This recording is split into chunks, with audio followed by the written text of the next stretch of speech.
Hello. Hey, how's it going? All right. Sorry, I'm so terrible at this internet stuff. Yeah, I'm not that great either. I've been figuring it out more and more because I've been trying to stream a little bit more, but I don't know. Yeah. So, I, how's it going? when I did, going pretty good. When I did the intro, I didn't know it was going to make it to where I couldn't talk to you while the intro went through. Yeah, it does that. So I don't know. Yeah. yeah. Anyway, man, I really appreciate you taking the time to talk to me. The reason why I wanted to talk to you specifically is so a lot of focus gets put on the people in the forefront, the movers and the shakers, right? You know, like me being in foster care, and like what your sister does. But not a lot of people talk to the people who support those people, right? Because Mhm. our family support people who help us, who are involved with us, and also sharing the struggle that we go through trying to help people. Um, it's important that that multiple roles get filled, the support role and the out and open role. You know what I mean? Yeah, definitely. And it's not that often I get to. Uh, I, there's not a lot of people that I can talk to about these kind of things that are able to talk about it, right? Because a lot of the stuff that I'm involved in is kind of other than foster care, the other side of what we do and who we help. Oh, I hey love Jacob. you guys so much. I'm about to burst out in tears. Are you okay, What's man? up? I know that the other stream was getting pretty heated and catty. I'm sorry about it. I didn't, we just one time available, so we just kind of It's went ahead and did it. I know it's conflicting, but beautiful and it's a much better use of time and you didn't have space. to end the other one though. It was No, Wait, did no, I no. kick somebody? Did I We kick no, somebody off? no, what? No, no, no, I no, don't no, think not so. at all. No, no, no, no. At like we were talking about like, are we wasting our time having these drama discussions? And you guys started what is actually a beautiful thing, and it's like, yeah, this is so much more important. So, did I miss a live stream or something? Oh, you didn't know about the other live stream? No. No. We were having a stupid drama fest with lots of people that was worthless and not what God wants in this world. Was And that going on when I started? yes, Don't. I'm so sorry. no, no, no, no. I mean, I wasn't like gonna mention it. when I saw this, I was like, "This is so beautiful." I mentioned it on the other one, and everybody's like, "Yeah, that's so much better than what we're doing here." Screw it. Okay, yeah. Man, I've been so busy, I wasn't paying attention, and And this is I'll why try to be better about that. no, no, no, no. This is why I love you, Billy. This is 100% why I love you, because you spend your time doing things in the world. Like when you first showed up on Father Eric's channel, and you were talking about like all the stuff you were doing. It was like, dude, like there's a reason why I want you on my channel, and there's a reason why I want Jason on my channel, and it's because you're actually doing real things. Like when there's a disaster, you and your Baptist friends go out and you actually like cut cut down the trees that are in people's ways, right? And Mhm. that's like the beautiful thing to do, and that's what I would prefer to like the stupid discussions we were having. And it's funny, but like in a very real way, you're showing what is the way forward of like what we were discussing, which is, as the rabbis say, it's not the drisha, it's not the talking that's important, it's what you actually end up doing. Yeah, this kind of so basically summary, there's been conversations going back and forth on like they're debating what this little corner or the TLC is. And I talked to Sherry some. Well, I talked to Sherry some last night a little bit, and she said I thought she made a good point again. And I know this has been brought up before that it also has a dual meaning where it stands for a tender, loving care, and I think that's got a lot to do with it. And I think like Jacob's thing, that's something that you don't only say, but you actually do. And I think that's what he's saying about you, Billy Ray, is that you actually do it. Like there was this one minister named Heidi Aker I listened to a long time ago, and she was, I think, went over to Africa. I can't remember what part of Africa, but she kept saying the same line that just stuck with me, and she just kept saying love looks like something. Like basically saying love actually has action to it. And you know, if anything, I think that's kind of what here this little corner is tender, loving care. And I think that looks like something. And that was what Christian Golden was saying last night when we started the stream, is he said that his mom recently passed away. He made a GoFundMe just to help his dad raise a little bit of money for the funeral. And he's doubled because of people on the internet that he's met through this little corner. He's already doubled what he asked for. And so just it's the action that people take when they actually perform what love looks like and things like that. So, well, I'm going to tell you on at least with Jacob's little server, you know, when I found y'all, you know, man, I was so close to just throwing in the towel, man, because, you know, I was doing everything that I could think of to try to help as many people and walk in God's grace and walk in his light and serve him. And I just felt like I was spinning my wheels, and I was in such despair, you know, because no matter how much I did or what I did, it was never enough. And it was mostly my fault. You know, I was not giving myself enough credit. And you know, the few people that I've been able to connect with on here has really, you know, helped me through my struggle, you know. And so I've appreciated it. Now, of course, there's some, you know, there's some hard things that we all have to deal with and we all go through, right? And you know,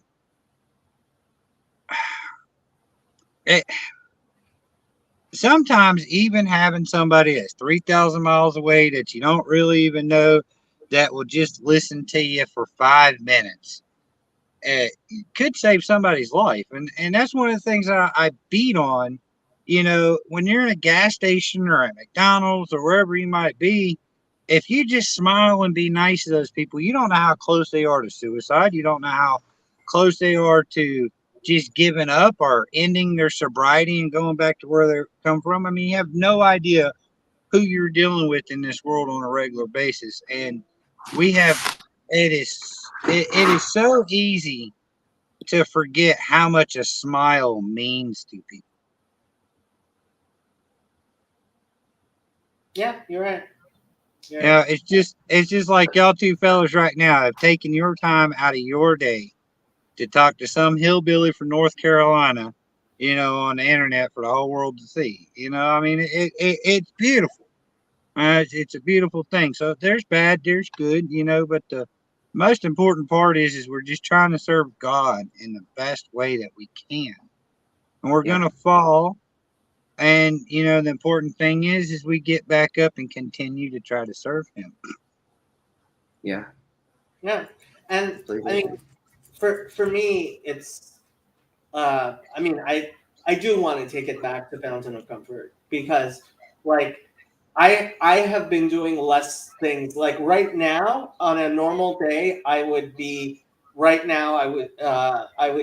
an outpatient clinic where I'm interning. Right. Today is a Martin Luther King Day, so everything's closed in Los Angeles. But earlier today, I actually I'm dressed up because I was supposed to be at Catholic Charities at a domestic violence shelter, and the reason I am doing that is because of this little corner, and. Well, I mean, it's Jordan Peterson. It's what we talk about. But at some point, you have to stop talking, and you have to start doing and make things real in the real world. Um, Max is moving down to Los Angeles, and like that for me is like amazing, right? Because while it's slow work, I I think that we're actually building something here in Los Angeles, and it's difficult, and but it's real. Right. So one thing I like to point out, at least in the circles I run in, the people that I talk to, the Baptist and the religious folk and the Torah observant and just all the different people that I know and I'm involved with, including Child Protective Services, there's such an emphasis put on numbers. There's such an emphasis put on numbers. The only number that matters is one. If you fail helping 100 people, but you helped one, Mm-hmm. if you worked with 100 and 99 was a fail and one was a success, then and you'll never know about that success neither. People come and go, and you'll never know if you actually laid a mark on there. But it's not for you to know. It is. Our validation should not be on how many people we brought to the pulpit or how many people we brought out of despair. Our validation is that we are serving Hashem with all that we have, and one person is enough. And if 3 happen to get helped, or 10, or how many ever it is, that's great. But 1 is enough. I mean, I agree with you. At the same time, I've always been the type of person who's like, I do want to maximize that, right? So I hear you, and it's an important thing. And you got Donnie clapping, and if Donnie's clapping, it's all good. But yeah, look, I think if we're working together and we're actually willing to cooperate and clarify and speak, and yeah, all of us, we're trying to do better, and that doesn't mean any of us has all the answers. Frankly, obviously I don't, but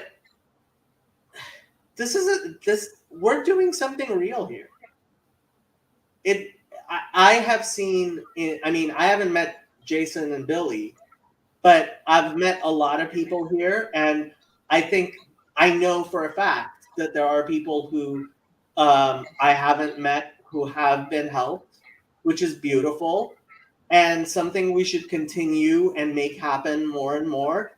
And it doesn't have to be perfect, and it's not going to be perfect, but we're doing good stuff, I think. The title, I love the title, Helping Children in Need, Mm-hmm. And there are children in need. Yes, let's get into that. Would you talk about the title? Yeah, that is my hope. So, Mr. Jason, what I would like to do is just give like a 30-second brief of what I do. I know some people know who I am and some don't, and I would like for you to give a little brief on specifically what your sister does, and then how you've aided and helped her in that, and how you've been supportive. Let's say. Does that sound okay? Yeah, sounds great. All right. So for all y'all who don't know me, I'm Billy Ray. I'm the knucklehead that the state of North Carolina decided to allow to be a foster parent. I've had, my count's a little off, somewhere around 35 placements. Around 32 of them were different children, than a couple recurring placements. I also been doing disaster relief for 18 years. And We also had a pretty strong homeless outreach ministry that got destroyed by COVID. But it's working pretty good without me. I still aid in the homeless outreach, but I'm not as involved in it, boots on the ground anymore. More like advice and help find funding and things like that. So that's specifically, I specifically focus on foster care and on disaster relief, and I'm actually hoping to transition a little bit more away from disaster relief and more towards the orphanages, specifically in North Carolina, and doing things with helping their grounds, replacing windows and floors. I've been working on that for a couple of months, and there's still a lot of hurdles to jump to get to the point to where I'm vetted enough to go into some of these children's homes. They call them children's homes here. Wow. So what do they do? Sorry, should I go or can I ask a question? Ask a question. Okay. Is it when they have to vet you, do they just look at your background or something? Is it just like a background test? Or what? Well, it kind of depends. So, like with me being a licensed foster parent, that pretty much cuts away 90% of the red tape. The other issue, though, is most of the children's homes in North Carolina are specifically religious based. So, and then you got the Shriners and the Masons and things like that. So I have family members that are Freemasons, and I refuse to become a Freemason, but they're working on helping me get in with the Freemasons. Anyway, I'm not going to get into that, but so the foster license helps me get in there, but then there's the religious questions that start turning into issues. And that's what I'm working on right now. So because they're religious based, they want you to be of this same religion, basically, is kind of the Yes, idea. yes. Okay. So gotcha. as far as the Baptists are concerned, I don't have that big of an issue per se.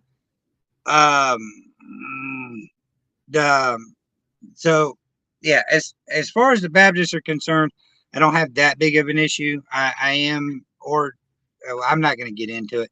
So because of my Unitarian beliefs, it causes me issues.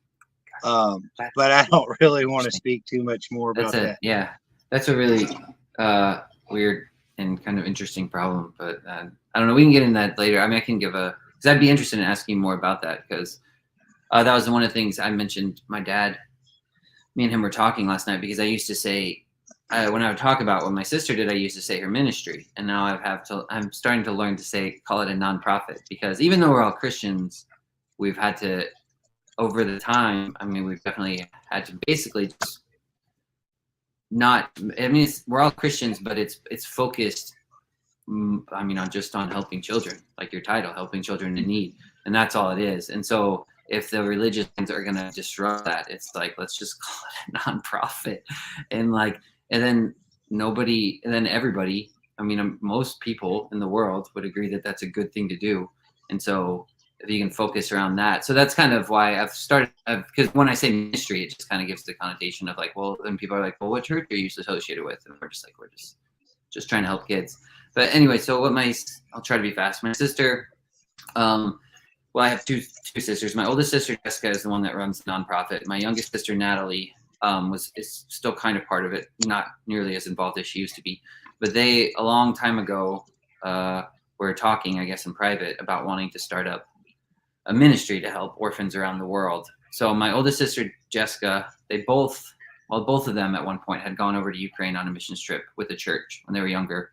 My oldest sister really connected with this little boy over there, and she actually went back, and when he got married, and he asked him to basically act instead of his mother, because he didn't have a mother. She went back and was that position for him and was there for him and has been there for him a lot. So I think that kind of sparked the idea in her heart years ago. That's why I say that.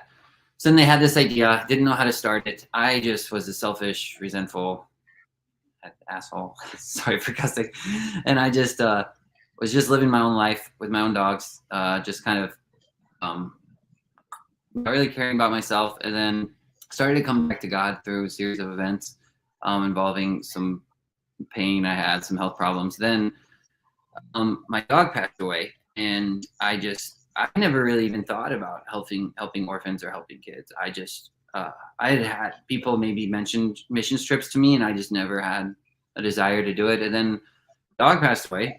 I didn't really have any friends, and I was just in a house by myself at that point. And so I told my sister, I was like, I think I'm just gonna buy a one-way ticket to India because I just want to go. I don't care what. And then she was like, well, hold on.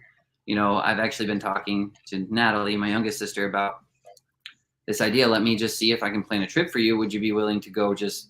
I know you have a photography degree. Could you just maybe go and, go if I make contact, could you go and meet and greet with these people with Natalie? Because she does video, and you guys can get their information, take pictures of their orphanages, things like that. I was like, yeah, that sounds great. So the first trip was to India, and that kind of started the whole thing. And we contacted two people in India that help with kids. One of them is like a hostel and just kind of helps with kids in need. One's an actual orphanage/hospital.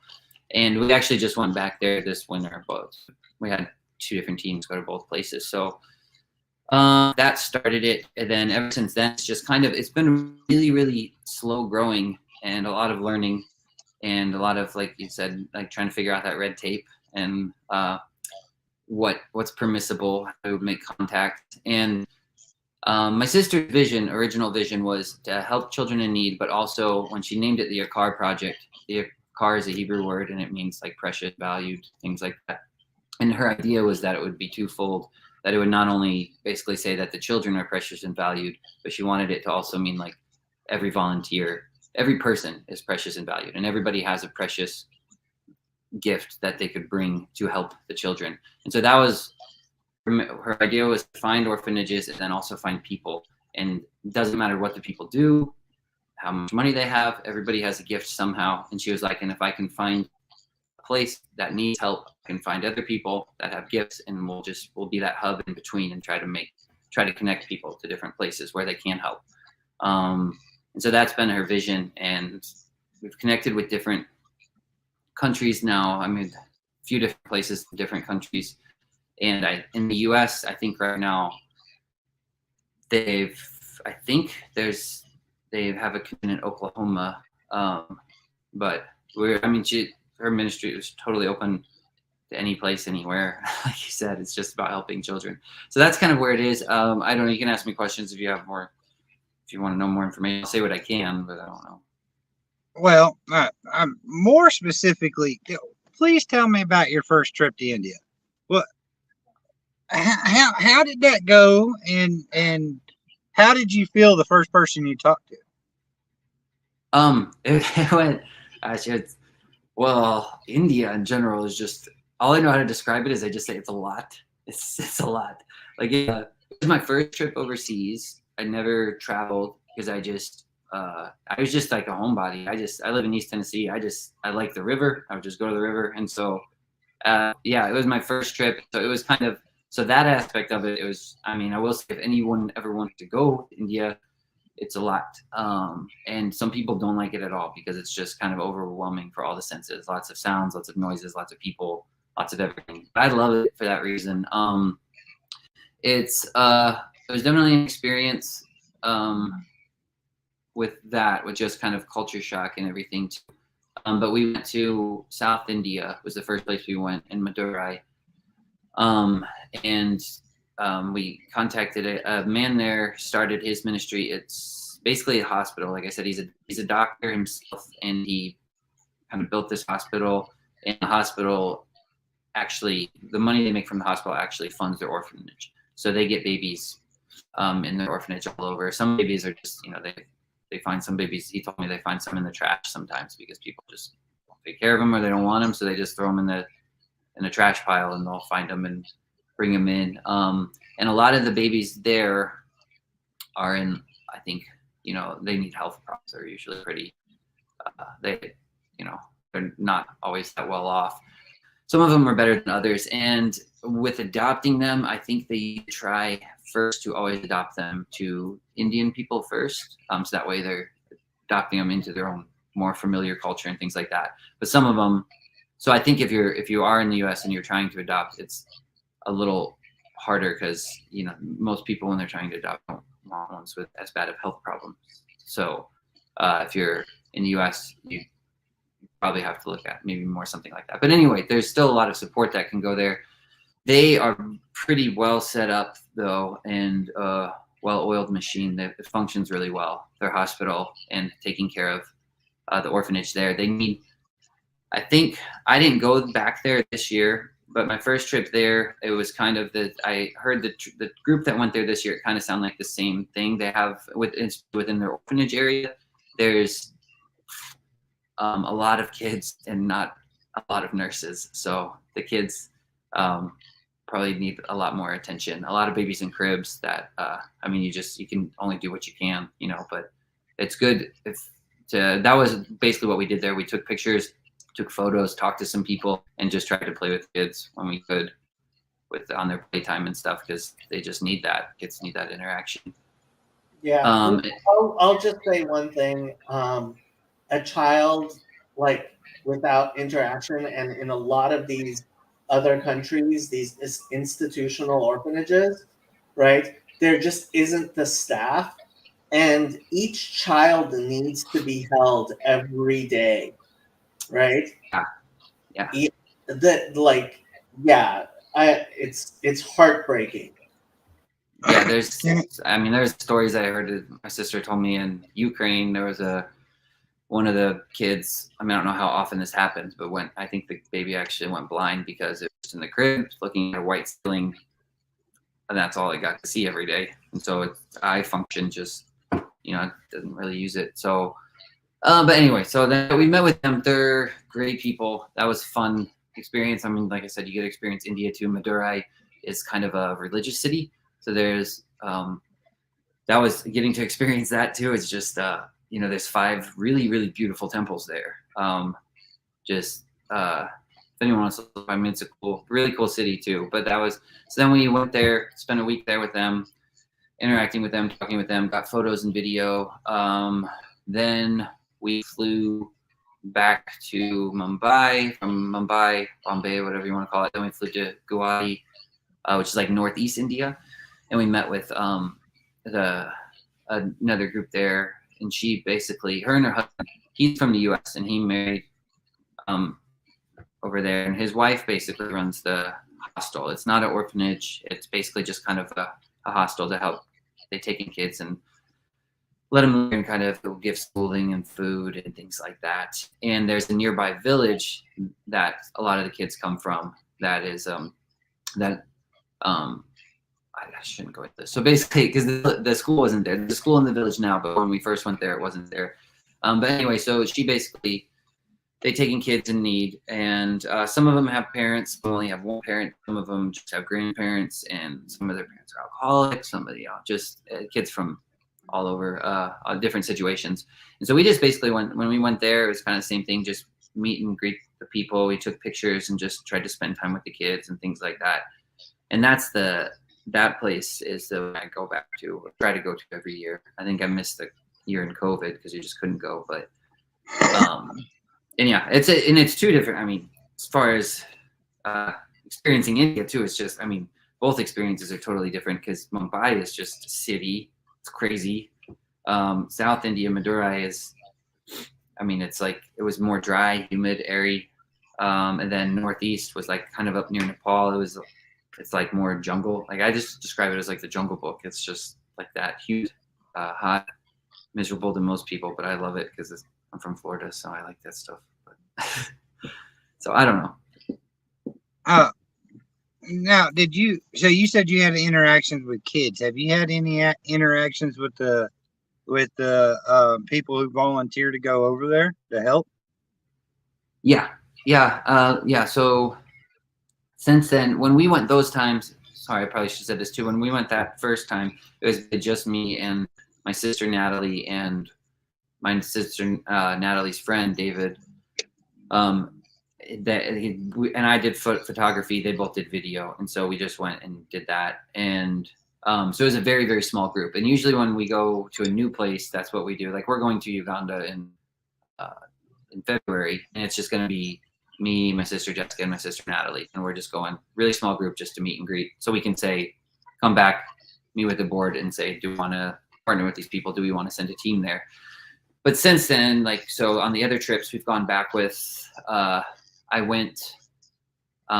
gone with, let's see, to Honduras. We took a pretty big group of people, and that was fun. And a lot of people that volunteered on that one were like friends and family, because that's just who that's who helps out. But now there's a local college that we've kind of established a connection with, so some students from there have now gotten involved. And when I just went back to India, one of the girls from that college came, and I mean, it was she said she had a blast, and it was kind of the same thing. It just that's so different places need different things, and so, but when we went to India, it's just the kids just need, the one thing they need most is just love, and so they don't always get that, because even the people that run these things, just when you take in 20 kids, I mean, you're lucky to get to do their school, or and the kids just kind of play with each other. But when they get interaction from other people, I mean, if you have 20 kids, you can't, you can't spend an hour with them a day with one, So a lot of times it's just interaction and love. And so just going back and just being there is like enough. And so that's kind of what we did this last trip. Hope, the girl that volunteered, it was a really small group too. I went to India 3 weeks on my own, and then they came for the last week. It was Hope and my brother-in-law, Micah, were the two that came to the Northeast to be a part. Another team went to South India. And then, so they came to where I was, and we just spent time with the kids. We had like a night where we made popcorn, watched a movie, because they would do that stuff over there in India. Well, not that often, and so we did that. We had s'mores. Another night, we just like, we did have, well, I don't know, I probably shouldn't say that, because, but it wasn't bad. I was just going to mention church and stuff, because they have a church there too. But, that was something we run into, like, especially with India, like you can't, evangelism is illegal. So, but they're allowed to have their own religion. And so they have their own churches there. The place where we go to East India there's a lot of churches around that area. Actually, it's a very Christian area. And so while I was there, like they would go to church, and I'd just go with them and stuff like that. And, yeah, so I don't know. I don't even know if I'm answering your questions correctly. Sorry. No, well, there's no correct way, right? Okay. So like I say, I mean, a lot of people like to downplay what just talking to people or just being present will do. Okay, it's not always about what I can do with my hands. Sometimes it's just, I'll give an anecdotal story, right? I had a little boy in my care many years ago, and I ran into him maybe 6 months ago at the Walmarts, and he couldn't remember my name because he's only with me for 2 months, but he remembered that I was the big guy that would play Army Men with him. And he spent 20 minutes standing in the frozen food section with me. Oh, sorry. I didn't mean to, whatchamacallit. So Chazi asked, how do you juggle Aniye Irfa Kodmim, which is, in halacha, you have to have priorities, how you help people. And I was just answering him saying that I'm just trying to finish my degree. Sorry, didn't mean to derail the conversation. Oh, no, it's all right. I think it looked like it froze or something. Last thing I heard was you spent 20 minutes in the frozen section. Yeah. Well, something popped up under me. So your comment actually come under my name too, because It's on my channel as well. So it's no problem. No worries at all. It just caught me off guard. I don't remember responding. So anyway, I'm sorry. No, so I spent 20 minutes in the frozen food section talking to this kid about Army men, and the fact that somebody would come home and play with him, would take the time, and damn it, that sounds so bad, to interact with the child and play games, and even if it's 30 minutes, would spend time. I mean, this was like 5 years ago, and he was only at my house a couple of months, and then 5 years later, he sees me, and that's what he remembers, is the fact that we would play games and imagine with each other, and the fact that somebody just took a little bit of time to hang out with him, he still remembered it 5 years later. And it was such an eye opener for me that it's we have no idea what the loving kindness does for people, and that's specifically why I wanted to talk to you, because like I said, it's one thing to be the leader of this organization or taking in a bunch of kids or being boots on the ground. It's a whole nother thing to be in the background and answering phone calls when things ain't going right, and just being there with the kids and watching a movie, right? Those things are equally as helpful as the hard drivers that are on the front lines.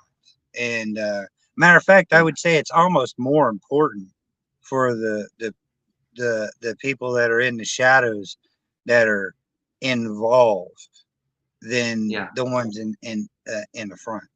Does that make sense? Look, they say an army moves in its stomach, right? An army can't fight without food. It takes cooks, right? Every aspect of what it takes to do this stuff is important, and sometimes that's just someone picking up the phone or just being there. Yeah, that's a really good point. Yeah, and it's life changing. You don't know how, even like you said, those short little moments, how long they stick with people too. Like even that boy I mentioned that my oldest sister met in Ukraine, that she went back for his wedding. Like he was a little boy when she met him, and then he's asking her to come and be a part of his wedding. And he told her before, he said, you're the main reason I didn't get involved in drugs, because in Ukraine you get out of the orphanage and you can start getting into prostitution and drugs, and that's probably your easiest route, and to have to, like you said, if you could just help the one person, but even that too, I mean, even just being there, like some people aren't, like I said, oh, he's back. Okay, what happened? I don't know, it just popped off and popped back on, but when you lose connection, it comes does up. that? Yeah. Okay. So. Well, like I said, before I went to India, I just didn't really have like a heart to go to mission trips. And even when people would mention it to me, I just thought, well, I'm not gonna. My thought, I'm just gonna be honest. Like my thought was like, I'm gonna take someone's money and go on a vacation, like. Because I'd heard of different mission trips before where people would go and they ask people to pay their trip, and then they just go spend time on a beach somewhere. And so I'm not, and my thought was, unless I feel called or compelled to go be with kids, I'm not going to take money from someone else and go do that. But, and whether that was right or wrong for me to think that, I'm just saying that because I know other people might think that. And some people also don't feel called to help kids. Like some people are just like, they don't feel like they're good with kids, or they don't feel like, them interacting or playing Army Man, just like that might terrify them or something. But like you said, there's all different aspects where anybody can help anywhere. And even like my sister's ministry, it's like, I mean, and when Micah and Hope came to meet me in India, they came with bags of stuff for the kids that people had given money. And then on top of it, people had made stuff, and it takes work to just people to show up for just like an hour in the afternoon just to help pack stuff, or help, get stuff ready, and just all sorts of, I mean, there's so many different ways someone could help or get involved. And yeah, like you said, and it moves in its stomach. There's just a lot of different working aspects that you don't even, I mean, even if you felt like, I don't know if I'd be good hanging out with kids or just being there. Like if that was your disposition or you felt that way, like you don't even have to do that. You can interact with adults if that, and just help get stuff ready to, or like you said, help build those things in North Carolina. When we went to Honduras, I was kind of bummed about it because we didn't actually get to interact with people that much on the trip there. It was kind of twofold. There was a girls' home in Honduras, and then there's another part where they have, there were two people we met with. One of them runs a girls' home, and the other one has like kind of basically hostels for kids. They build different houses, and they'll have like help kids. Kids will come in and move in the house, and they'll have like basically a foster parent there that will help take care of them. So my kind of group had men in it. So like there were some girls that would go over to the girls' home and they would help paint. They were painting and doing stuff there and interacting with the girls. And the girls' home is like, some of them were sexually battered, things like that. I don't know. Maybe I shouldn't be sharing. I don't know how much I can actually share. But anyway, but it's all different ages too. Like some of them teenagers, so they weren't even little kids. But so they were over there. I didn't get much being there or interacting with people on that trip. Our side trip was mostly construction. And so, because we were helping build the houses for the children to come stay in. So I guess I say that to say there's all different ways to get involved. Like Billy said, being there looks like so many different things to so many different people. And even just like Jacob, you talking to Billy is just being there, It's like that, just like he said, he was burnt out. And it's like just you being there 3,000 miles away. Is that how far it is? I don't know. Just to have a conversation, like even that's being there. Being there looks like so many different things. I mean, so kind of tying this back to the conversation we were having on the other stream, like that's why I think the Jethro model, like from the Bible, is so important, right? That we as a community have hierarchies of, people coming together in ways that, like Jethro says to Moses, you can't do things by yourself. You have to have elders, and the elders, there has to be leaders of 10,000s and leaders of thousands and leaders of tens, right? And each person goes up the hierarchy, and if something's too hard for them, it goes up, right? And having hierarchy, having ways of relating, I mean, that's one of the major projects on my server is I want everybody in my community to feel like there are other people in the community who they can relate to and talk to.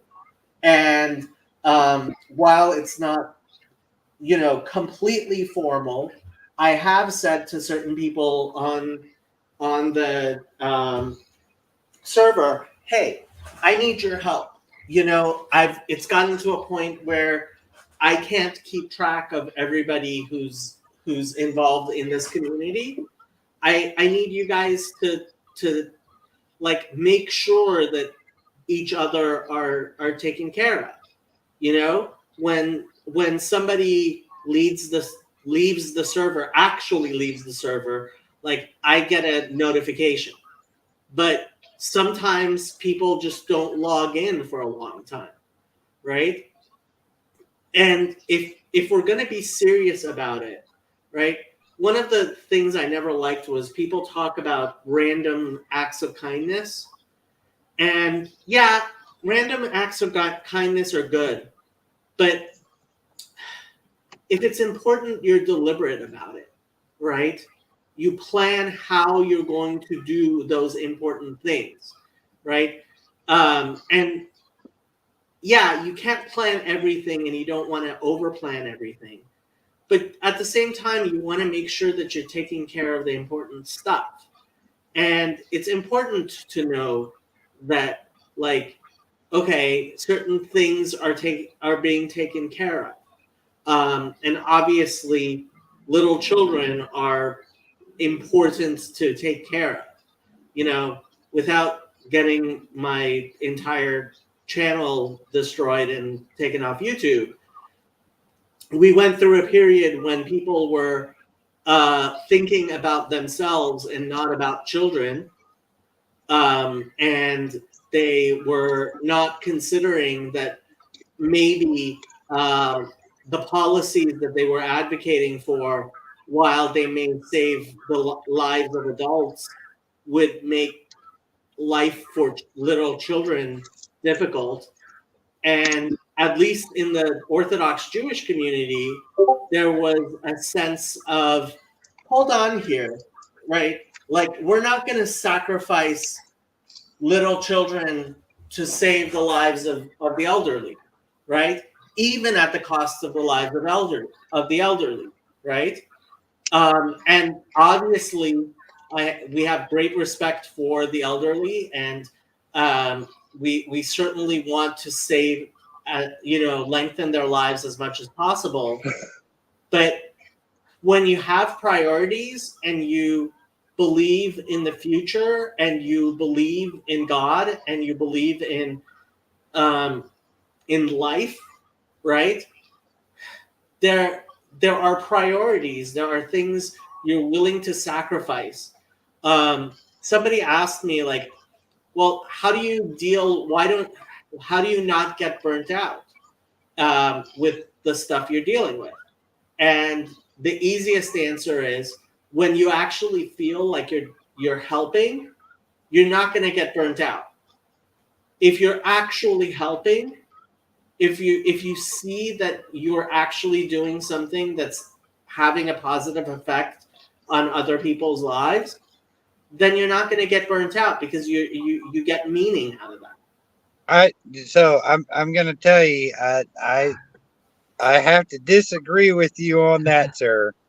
Yeah.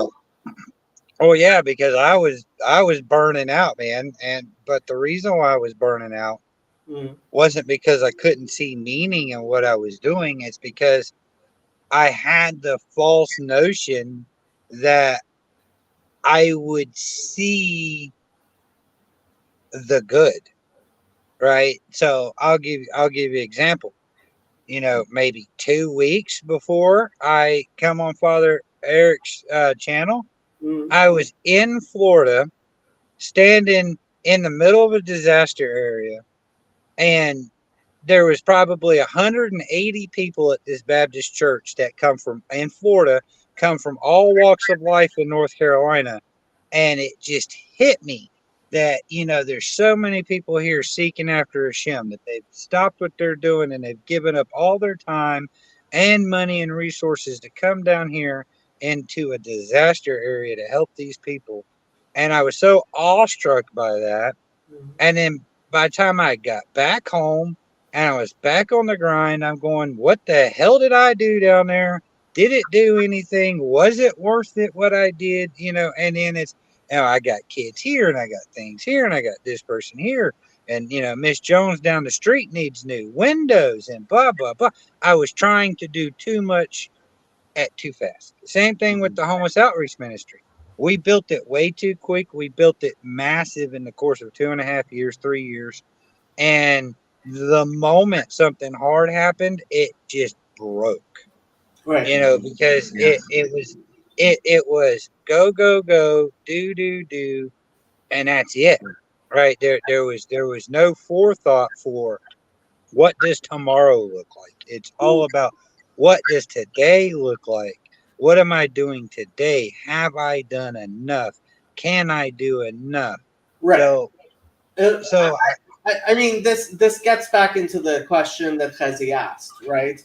How do you juggle Aniei Ircha Kodmin, which literally means the poor of your own city come first, right? Because yes, like there is burnout from trying to do so much. That is definitely true, and being overwhelmed, that is definitely true. And you have to pace yourself. Yes, 100%. And you have to have priorities. you have to say, you know, and like the Mishnah in Avot says, if I am not for myself, who is? If I am not, if I am for myself alone, what am I? And if not now, when? Right? And there's a reason those are questions, not answers, because Well, it's difficult. we also have to take the time to think about what in our quests, whatever our quest might be, whatever our focus might be, in our quest, we have to keep in mind that we have people around us, that we have people helping. I had one family member that went off with me to Kentucky a few years ago, and it did not go well for that person, right? Not enough. And also, Florida trip. I had another family member, Florida trip. His health was not good enough to go, and there was some complications there. And with the foster care, I have some family members that prefer me not to come around because seeing the new faces over and over and over again breaks their heart every time we come and that new face isn't with us. So, we have to be mindful of of how what we're doing is affecting the people who are supporting us as well, because just when my mom answers the phone because I'm having a rough day and I don't know what to do about this or that, she's on the emotional roller coaster with me, right? Mhm. Same with y'all two fellas, right? I talked to y'all, several other people. You're on that emotional roller coaster with me, and we do have to think about how those things affect around us as well. And that's one of the reasons why I'm trying to refocus in on one a multifaceted dynamic, but in just the helping children. Because to be honest with you, when I go to, halfway across the country to put all this time and resources and money, because it's always out of my pocket, church never pays for it. The what can I do at home in my county? What am I taking away from the kids? How focused am I inside the foster system itself? How many other foster parents am I actually trying to help? Is there any that's hurting that needs just emotional help? So there's a lot of things to this that we have to focus on. Yeah, I completely agree. It's you said it's always out of your pocket too. That's kind of how it ends up happening with there's a lot said here. That kinds of happening with my sister too. I know she pays for a lot of it. Like even her ministry, if you want to ask who the biggest is probably her. She's an architect, and her job is basically. I mean, there are people that help, and there are people that chip in. But you mentioned your mom just answering the phone so many times. Like because I live with my parents right now, and I've come like, oh, my room is upstairs, and so there's been multiple times where like my sister Jessica drops her kids off to be with grandmother every Friday, and there's been multiple times on a Friday morning I come down and I see Jessica at the table just in tears talking to my mom because she's just burnt. There's always that. It's such a grind. Like there's so much on her, on you that you just you can see all the meaning and the value for it, but it's such a grind that it's like how do you not get burned out? And even if you don't get burned out, it starts to affect your health. Like I mean, I've seen that with my sister too.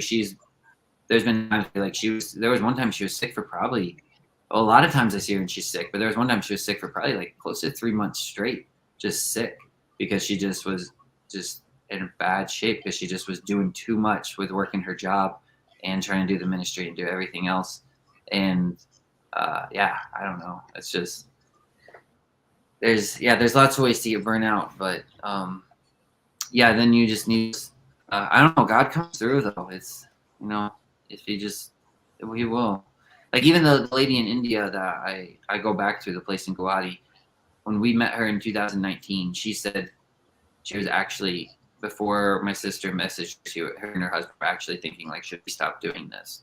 because they had recently run into some problems where because they have kids there and host them and they go to school. She basically homeschools them. And I think there was some problems where some people complained in the neighborhood about like, why aren't these kids in school or something like that? So the government basically, I think before they even questioned them, it sounded like they came in and basically like sent the kids back to their, rough home lives and basically took the kids from her. And so she wasn't even sure if she was going to get to see any of the kids again. Some of them I don't think she has seen again. Some of them have come back. So I think that hitting her, like you do all the work, you try to be there for the kids, you are doing all this stuff, and then something like that comes and rocks you. And you said like your homeless ministry, it's like one thing happens and it's like that's why I think a lot of these things are such a grind at first. I think that's some of the reason is because it's just laying a better foundation for when something that like that hits you. It's like you have there's that verse in Zechariah. Sorry, I'm not finishing my sentences. I know. There's that verse in Zechariah that says, "Do not despise small things." I think it says something similar to that. I don't know the Hebrew. You could correct me on that. But that always reminded me. I would think of that sometimes when I think of my sister's ministry, and even people that are starting anything from the ground up. It's like you're looking for help from outside places, and sometimes it doesn't seem to come quick enough. But you get the people that need to be there when they need to be there, and you get those close connections. And then if you just like your mom or something going to be there when something heavy comes to hit you, it's like you still have that foundation that it's like harder bedrock or something. Right. Because if you grab just go ahead. I'm sorry to interrupt. So, I'm hard headed and I charge through the front door, and one of the things that, because I don't care. I break my body. I don't care. Right? I don't. At the end of the day, I don't care what happens to me. But my wife loves to point out that there's so many other people that depend on me that if I'm not careful with what I do and I'm not careful with my pacing, that other people will suffer because I'm not careful. And that's something that I've struggled with, because I just want to go do it all. I got the Superman complex. I want to fix everything, and I can't. And the people around me and the time that we take to form relationships and bonds and the time we take to just be a good person comes back later. And I'm not saying to do it so you can benefit, but I am saying that it's really easy to overlook the little things you do, and then how powerful people can come in your stead when you don't even expect it, it's just like when I got hurt and my whole life got turned upside down, career change, whole 9 yards. Man, I had people come out. I had no insurance and I had a $30,000 surgery to pay for. And I had people come out the woodwork that I barely even knew, that really helped us in that short period of time. I could have lost everything, and instead we come out, stronger and better. And the good Lord was behind that for the most part. I had very little to do with it, but these relationships that we built in our lifetime, they sometimes they come back full circle, and so we have to spend as much time doing as we are talking, know. And I want to do more doing than talking, but so I've realized that talking is equally, if not more important.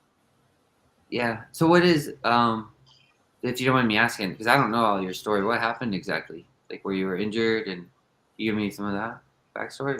Yeah. So I was an automotive mechanic, and I tore my rotator cuff in a couple places. And instead of having it fixed, I kept working. for years, and I ended up tearing my rotator cuff in 8 separate places, and it finally got to the point to where an injury at work exasperated it to the point to where my shoulder was locked up. I couldn't move it, and I had this weird insurance where they got you like 50% off in some places, but it wasn't actual insurance, right? It's a weird thing, and it helped, but so I get hurt to where I can't work. I go to the doctor.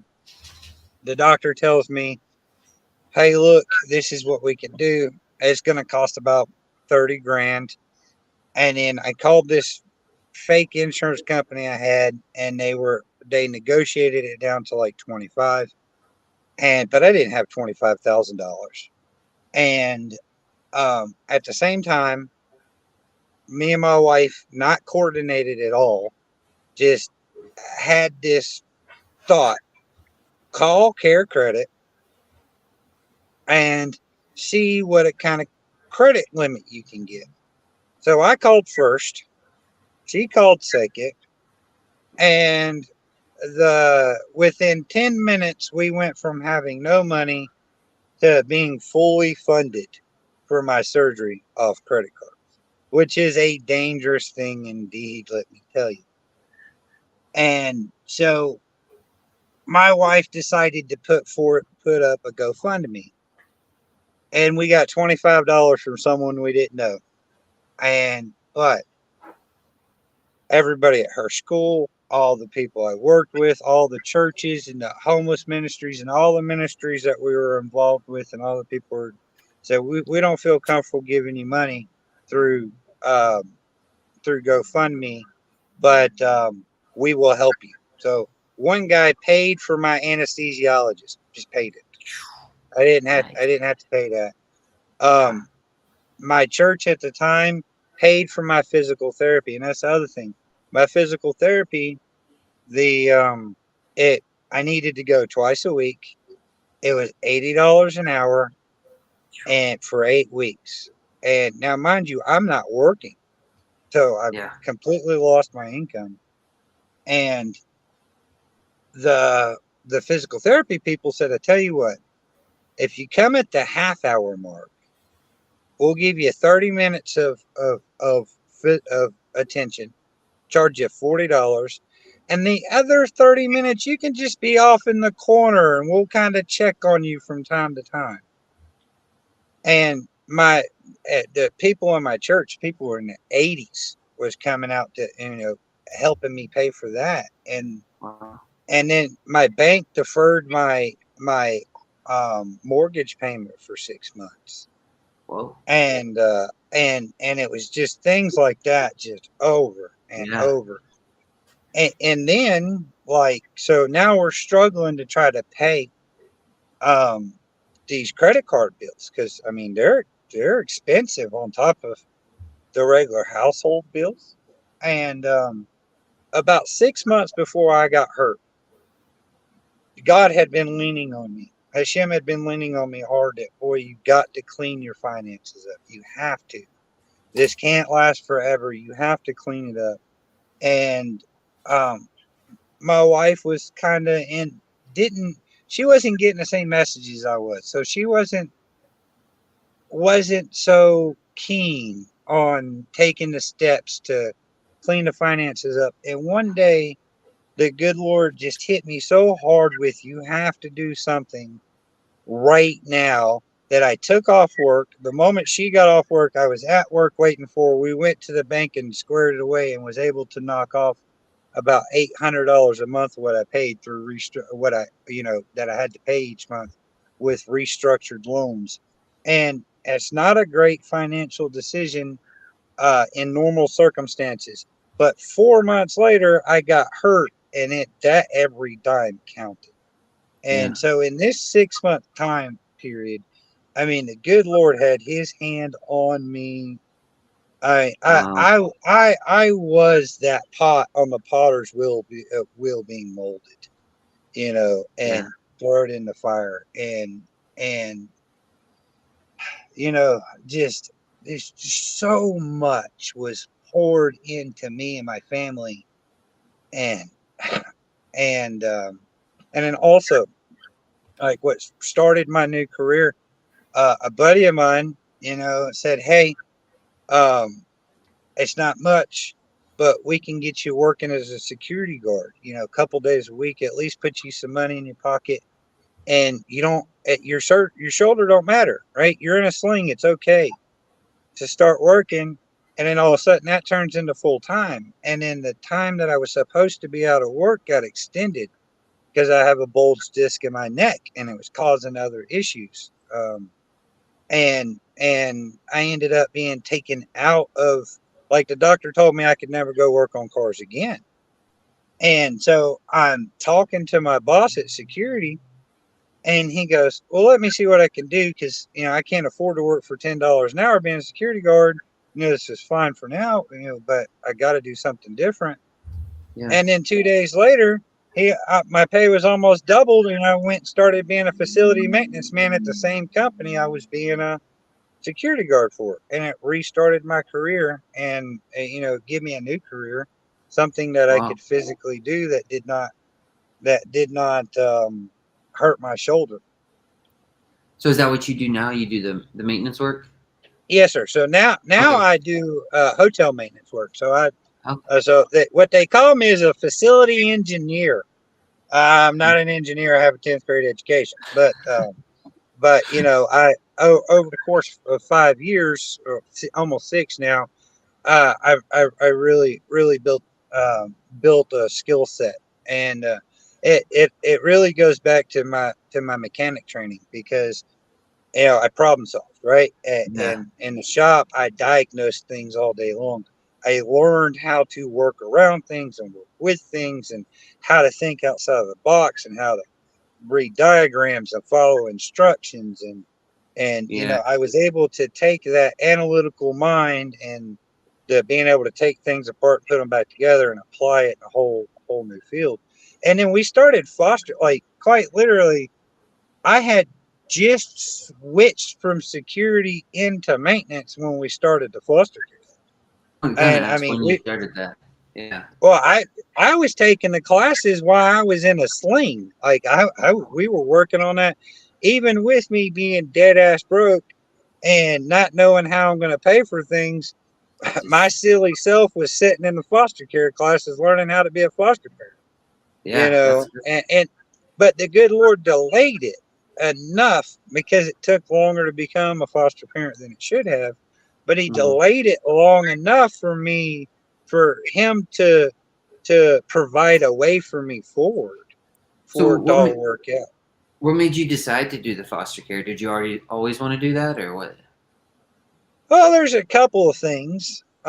So one of the things, my mom, God bless her soul, look, I growed up white trash, and my mom did too, and she managed to pull us out of the dump heap up into just normal folk, And one of the things that my mom always did was, any of my cousins who was having problems, because a lot of my family are alcoholics and drug addicts, any of my cousins who were having problems, my mom would bring them in the house. Next door neighbor not eating, my mom would cook extra food and take it over to them. And so I saw this growing up. Although we had nothing and we barely could eat ourselves, my mom was always extending out her hand to help people, and that just kind of grew on me, And when we were doing the homeless outreach, one of the things that I kept running into over and over and over again, most of these people were foster kids. Almost everybody I dealt with who were drug addicts and stuck on the street and mentally ill, almost all of them were in the foster care system at some point when they were children. And, out of the thousands of people I come in contact with over the years, I only know of 5 that are doing good now. And it was real heartbreaking, because you're talking tens of thousands of dollars and thousands of man hours poured into this stuff, and you're not seeing a change, and you're seeing the same thing over and over, and you're hearing the same stories over again. And so we had talked about, like, if we can't help them here, can we help them in, can we stop this from happening in the foster care system? If most of these people were failed in the foster care system, then can we go in the foster care system and just keep one from being failed? And we were talking and dealing with this going through the surgery issue, through the injury.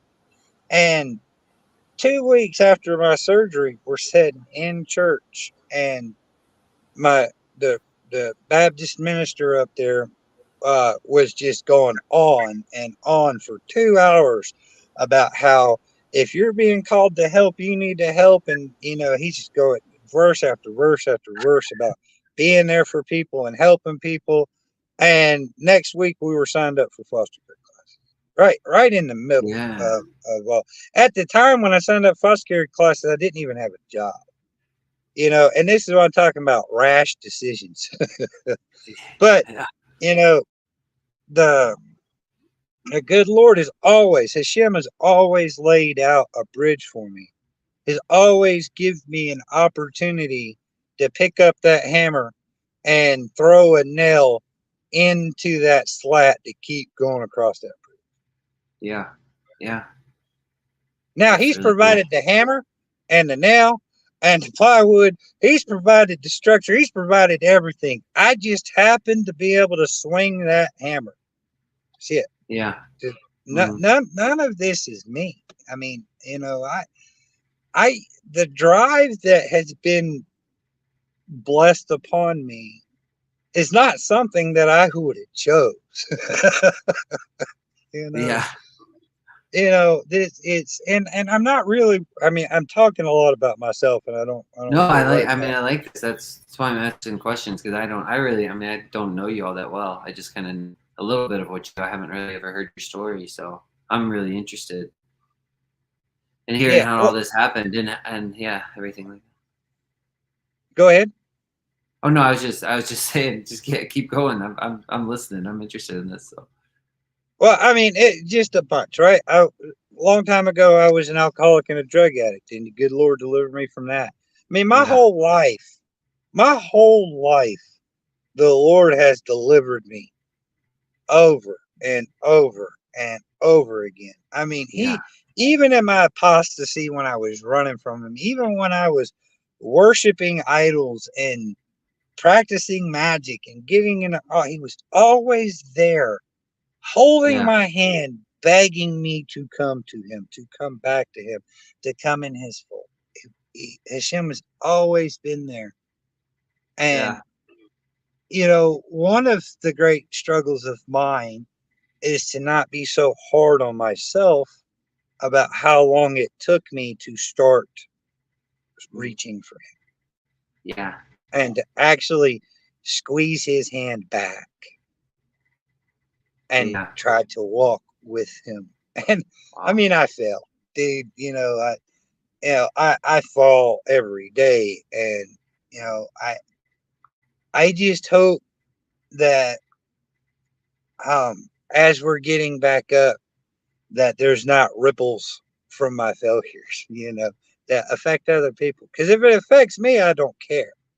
Right. Mm-hmm. I've been so blessed, and every day I have is a borrowed day, because I should have died 5 times, 6 times. I can't, I've been told 6 times I was lucky to be alive, at the hospital. And,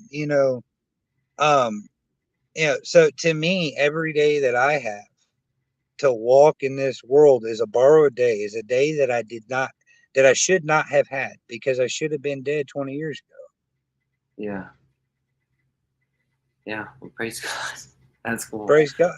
Yeah. And something else that I have learned in the past couple of years, and something I've really been hammering out here of lately, is especially for a young man, let's say, 15 to 25 is the most dangerous part of his life. Think about it. Most of the time, we're the size of a man at 15. We have all the testosterone, but our brains are not fully developed. We think we know everything and we know nothing, and we have no life experience to lean on. But we think we're 10 foot tall and bulletproof. And the thing is we're mostly judged. Like, our whole trajectory of our life is made between 15 and 25. And, you know, so one of the things that I've been playing with and working with is how do we talk to young men to hone that energy and guide them, not tell them, not show them, but guide them out of some of the stupider mistakes that I've made and that I was involved in. Because, you know, there was, you know, there's many a times where I was an inch away from prison for life or an inch away from death, you know. And yeah, it's just a blessing that I come through all of that without a criminal record and with the ability to help kids. And, you know, some of the things that I see in foster care, it just in my little neck of the woods, is a lot of times it's very, you know, people who have disposable money, and most of them didn't come from the experiences that I come from. And so it gives me an opportunity because I know what it's like to be in a broken home, and I know what it's like to be physically abused, and I know what it's like to hide that up with drugs and alcohol. Yeah. And I know what it's like to be angry and mad and think that it's the whole world's fault. Yeah. And it gives me, for one, it gives me an outlet for my own pain, but it also gives me an opportunity to teach children how to focus and channel our pain. And, you know, here's the thing. If I can just teach one kid to focus their focus and channel their pain in constructive and productive ways, we've saved 80 victims. You know, statistically, for every child that's been molested and turns into a perpetrator, they have 80 victims over a lifetime. So if we can just teach one kid to not be abusive or not to do the same thing that was done to them, that in itself statistically is saving 80 victims.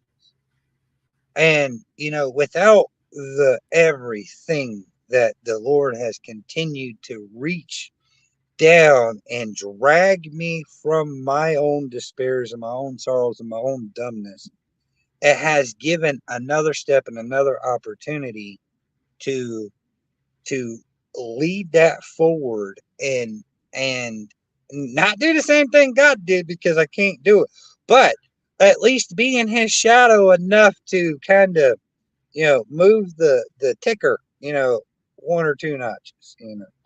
Yeah, just help that one. Yeah, he said, wow, man.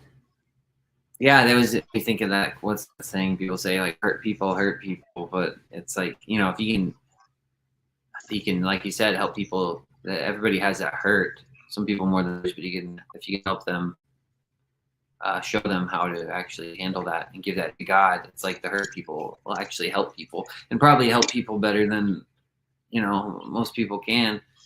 Because like you said, you know, you've been the ringer, you've been hurt, and things have hurt you, crushed you, but you've learned how through that you almost, I don't know, it's like something where you actually give it to God. It just causes you to be grateful for every second of life. And I know what you mean, like feeling like you wasted your life. Like I felt like I wasted most of my life just doing just the stupid bullshit that I wanted to do. And then I'm just like, you get to this point and you're like, man, I want to do something, anything to just spent too much of this life making this world a worse place, just trying to get what I could and get what I want out of it. I need to I'm glad, you're glad when God breaks you or something like that, or you come to the end of yourself in moments like those. Right. And and I mean, I'm the world's worst for dwelling on all the dumb stuff that I've done in the past. But the thing is we're not, we can't fix it now.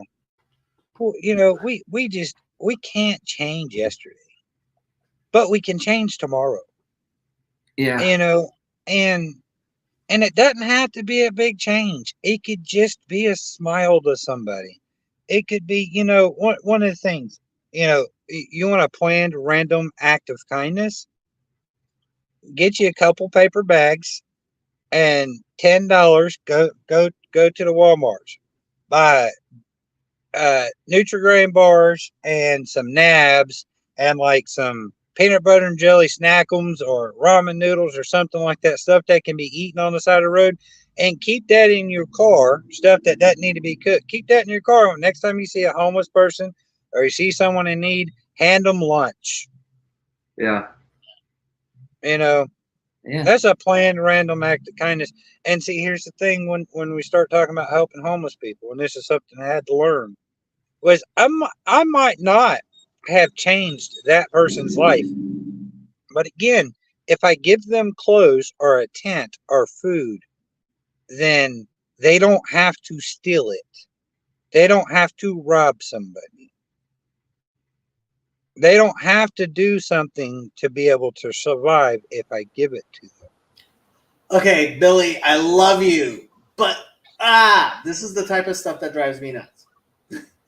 Because, like, we have a lot of homeless people here in Los Angeles, right? And I'm sure it's a bit different in North Carolina.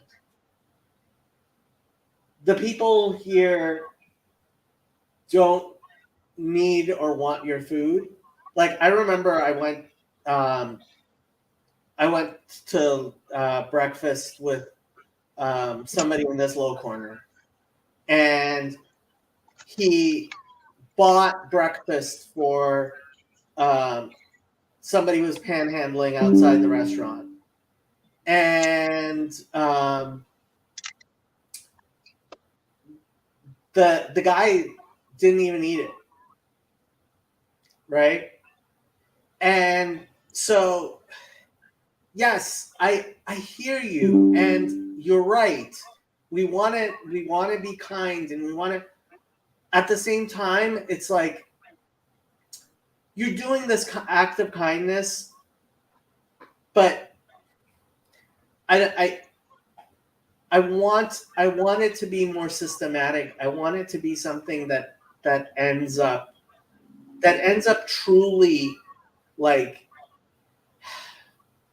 It's funny. I was just saying to Sherry, we talk too much, and we do.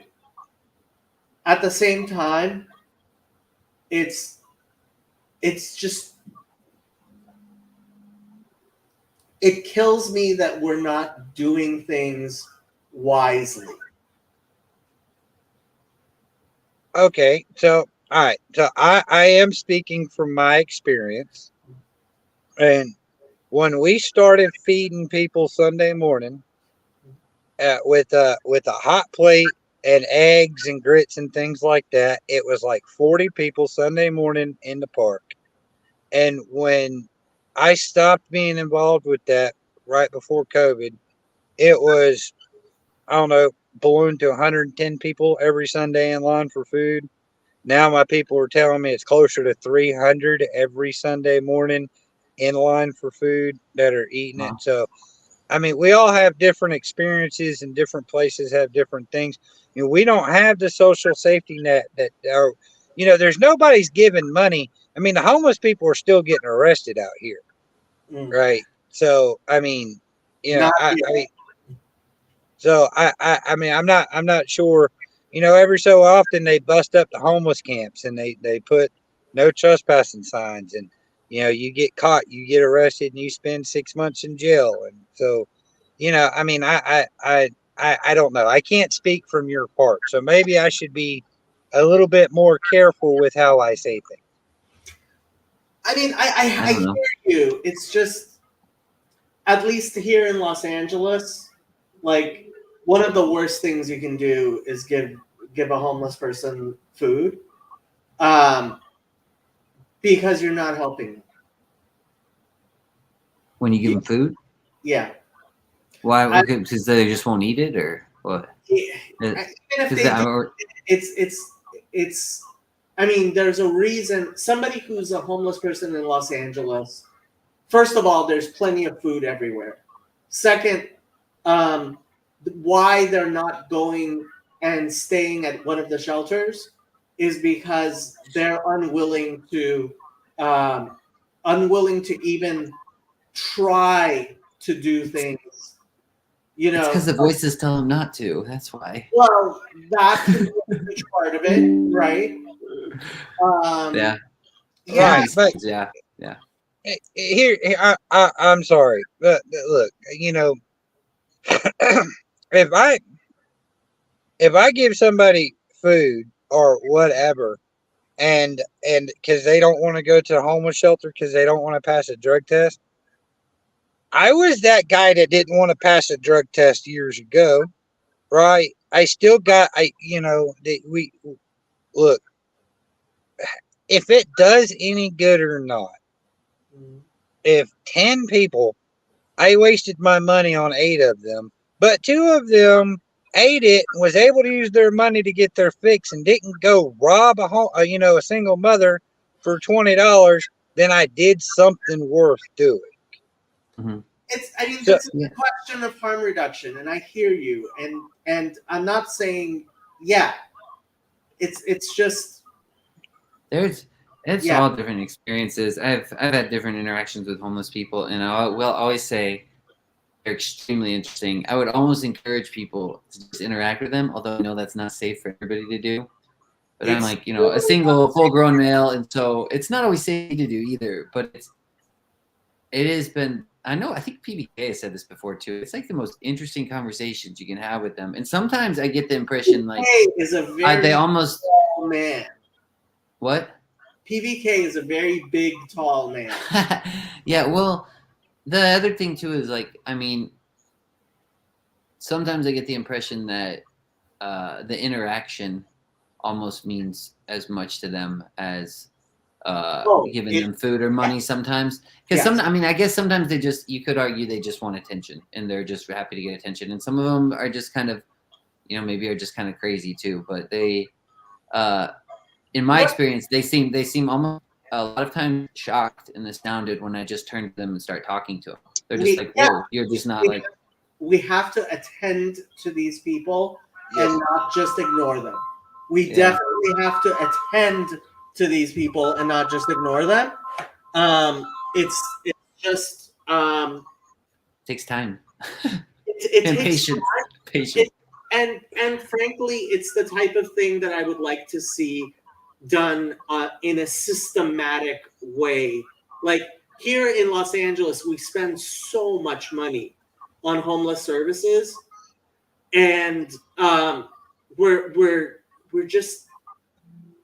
not doing it in a way that can help. Yeah. And that's what bothers me. Like I want to see us actually help people. Right. So, I've moved away from the homeless outreach for the most part. Like I say, I still talking to people that are involved with it, giving advice and things like that and resources. But the thing is if you're in it, if you're into that kind of thing, man, that it's all about a white net, dude.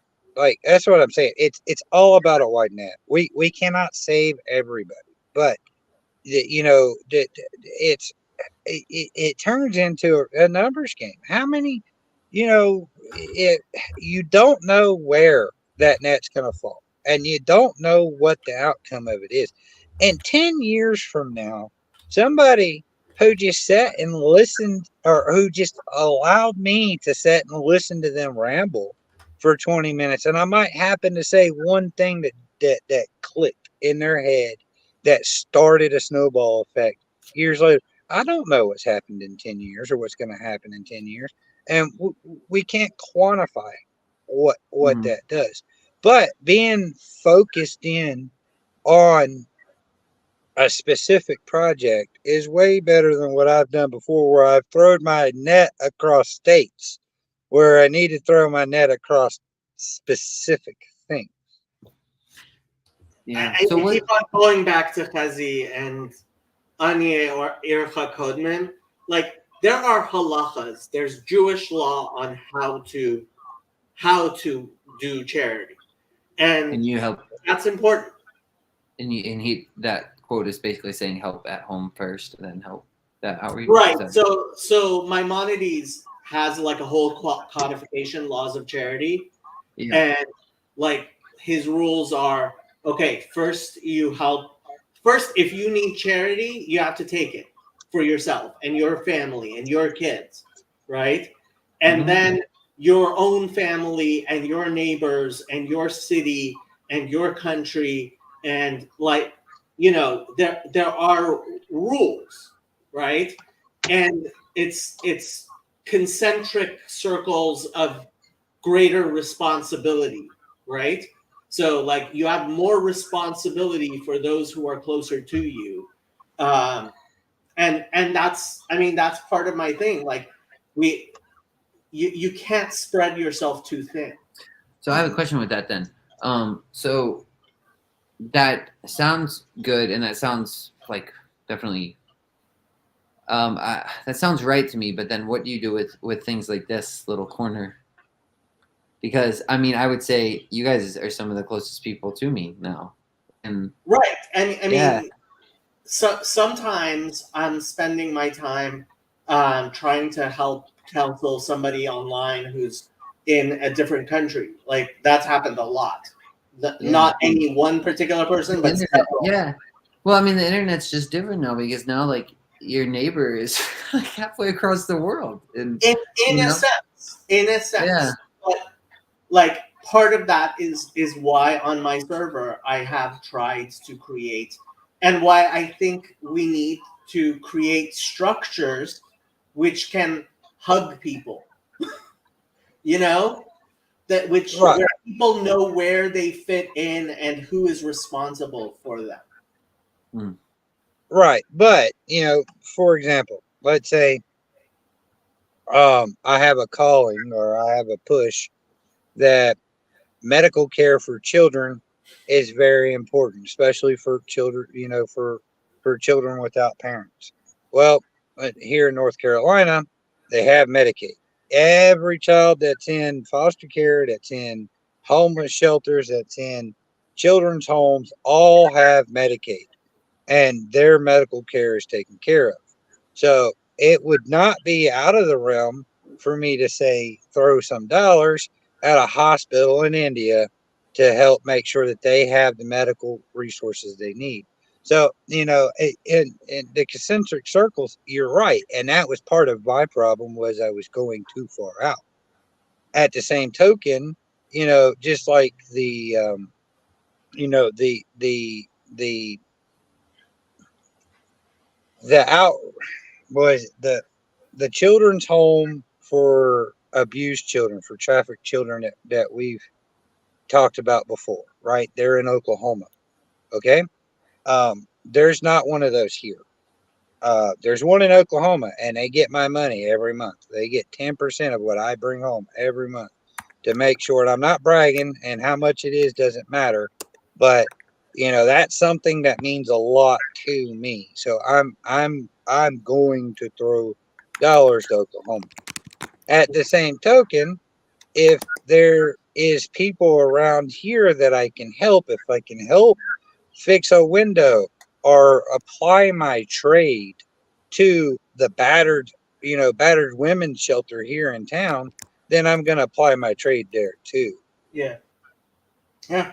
No, I mean, What? look, and frankly, I have to say, like, it's funny, like the atheist world, like when you look at the difference between a religious community and a secular community in terms of actually caring about other people, like it's so different. it's so different. Like people actually being like, okay, you are also a child of God, right? And yeah, I mean, it's really important to have that type of orientation to begin with, because this whole conversation doesn't even get off the floor if you're being like most secular people. Like, if anything, they will give money to universities or art projects or whatever, right? They're not actually helping the needy, right? In Los Angeles, it's the museums that get all the money, right? And while there's a place for museums, and at the same time, it's yeah, this difficult stuff. There's no simple answers. No, Yeah, there's not. there's all different ways to help people, and everybody's got different ideas. That was something I was going to ask too, though. Like, I didn't know, so I was just thinking. I wonder what people watching this are thinking.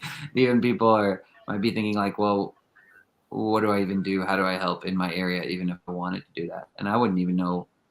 I mean, what does that look like for people? Do you just pray? Because it sounds to me, I mean, that's kind of how I came into it, I guess, because I just was kind of in a place where I was just sort of broken, and I was like, God, I just do something with my life, because I've got nothing I could, no plans for it, nothing to do for it. And then you just kind of take one step at a time and do what's the next thing in front of you.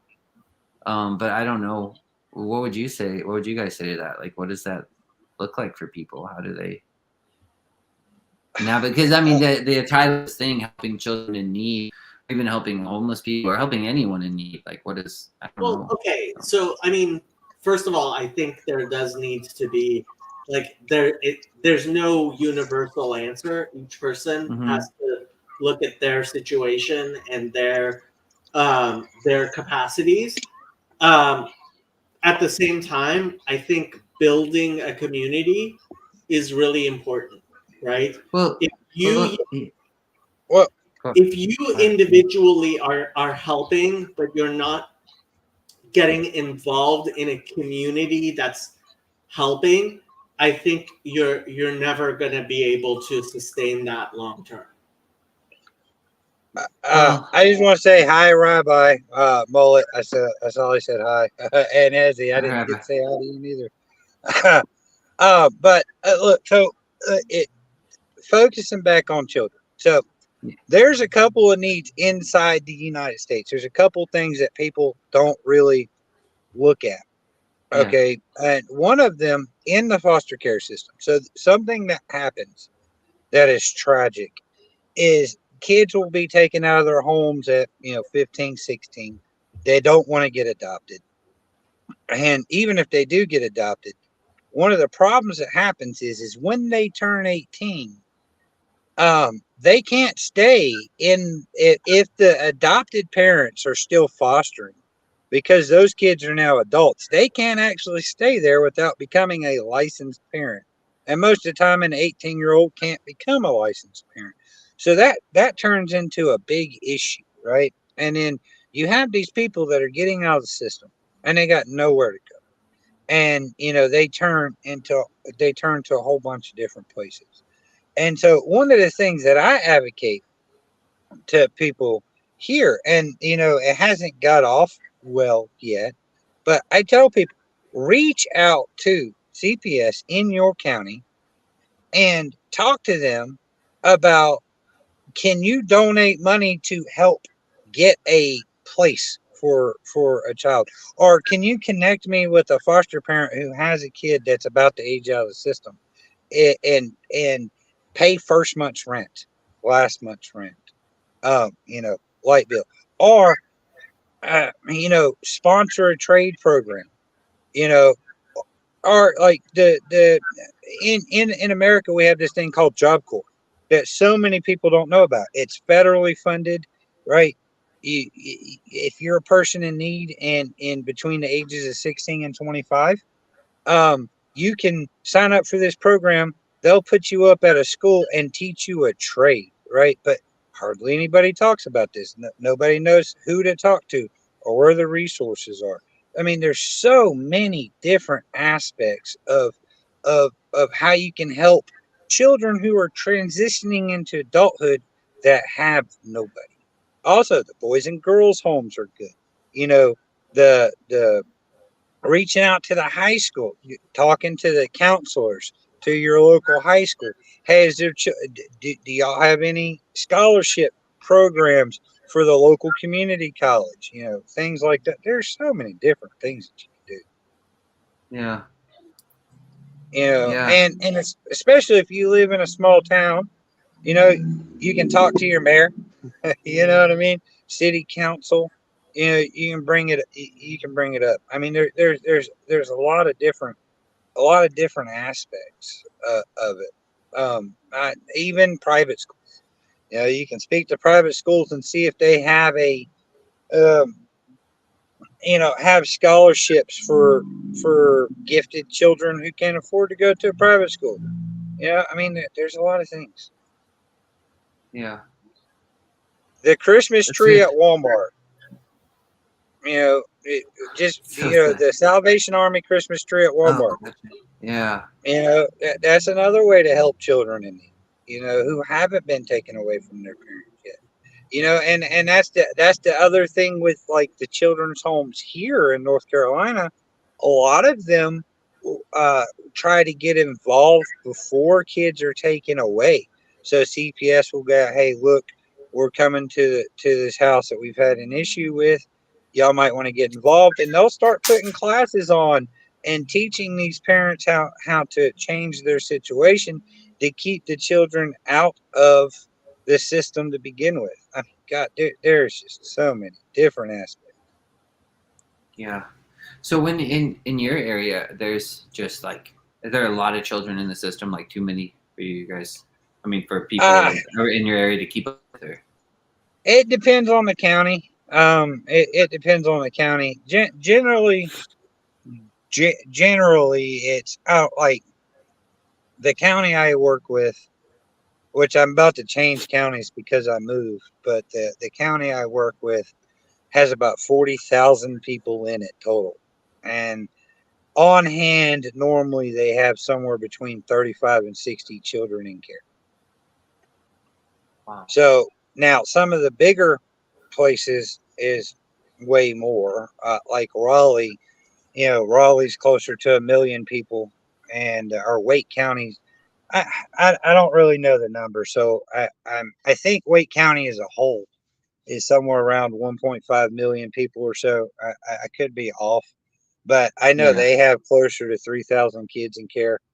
Um, so you know, it just kind of depends where you Yeah. are. The smaller counties, you know, and there are some counties that really need help. You know, there's one county in particular, Robinson County. Those poor people, poorest county in the state, highest crime rate in the state, highest drug use in the state, and unfortunately, you know, majority of the people there, and this is nothing against them, right? It's not. I need to be clear. The high crime rate ain't because of their ethnicity, and the high drug rate and all that is not because of their ethnicity, but most of them are Native American, and it is just really sad to see that county be so bad, you know, Wow. and there's so many disaffected children down there. And one of the things, especially in Native American communities, is if the child is taken, federal law requires that the tribe step up first. And unfortunately, the area of Robinson County is so destitute that most people within the tribe can't step up. And that turns into some pretty bad situations. Then so you said that the law requires someone in the tribe to step up first, but then does nobody Yes. step up after, basically? No Well, one so in the tribe does? I can't speak to the full details on this. Yeah. So you someone in the tribe first has to speak up. If no one in the tribe, then other tribes, other people who are part of recognized tribes within the state, can opt to take children in. This is a phone call I have had before, because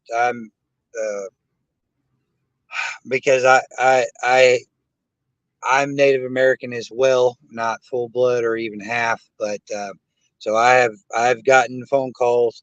The problem is these children are moved 100 miles, 200 miles, 300 miles Okay. away. Yeah.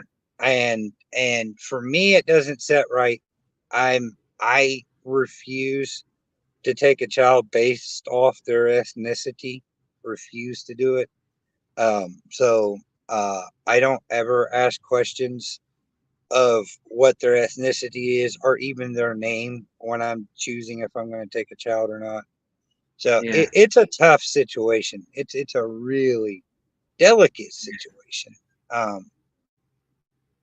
What made you guys? What made you like want? Was that just something that was on your heart? I mean, you said like growing up with your mom and everything, getting involved, but I mean, just every step.